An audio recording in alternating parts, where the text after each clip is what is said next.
তো ইউনিভার্সিটি লাইফে আমরা এক ধরনের টিচারদেরকে খুবই অপছন্দ করতাম, যারা ঠিকমতো ক্লাসে আসতো, পরীক্ষা দেওয়ার জন্য চাপ দিত, তাদেরকে আমরা পছন্দ করতাম না। আর বেশি পছন্দ করতাম কাদেরকে? যারা একটু ফাঁকিবাজ টাইপের টিচার ছিল, নিয়মিত ক্লাসে আসতো না, পরীক্ষার কথা বলতো না।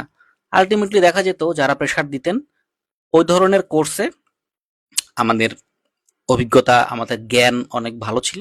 আর যারা ফাঁকিবাজ ছিলেন তাদের কোর্স সম্পর্কে আমাদের আইডিয়া একদম জিরো ছিল। এবং আলটিমেটলি ফাইনাল পরীক্ষার আগে খুব প্রেসারে পড়ে যেতাম। কোর্স তো শেষই হয় নাই, তারপরে আবার মিড টার্মের বা মডেল টেস্ট নেওয়ার একটা প্রেসার, যার ফলে আলটিমেটলি ওই কোর্স সম্পর্কে আইডিয়া খুব একটা ভালো হইতো না। অথচ দেখেন যে এটা, যে স্যার প্রেসার দিতেন তার কোর্স কিন্তু রিভিশন হয়ে যেত। চাকরির পরীক্ষাতেও সেও ঠিক আমাদের ঠিক সেম কন্ডিশন। পরীক্ষার আগের রাতের জন্য আমরা অনেক পড়া রেডি রেডি করে রাখি রিভিশন দেব বলে, কিন্তু পরীক্ষার আগের রাতে সারা রাত জেগে থাকার পরেও ওই পড়াটুকু শেষ হয় না, এবং শেষ হলেও আমরা রিভিশন দিতে পারি না। এবং শুধুমাত্র রিভিশন দেওয়ার অভাবে আপনার চাকরি পেতে দেরি হচ্ছে।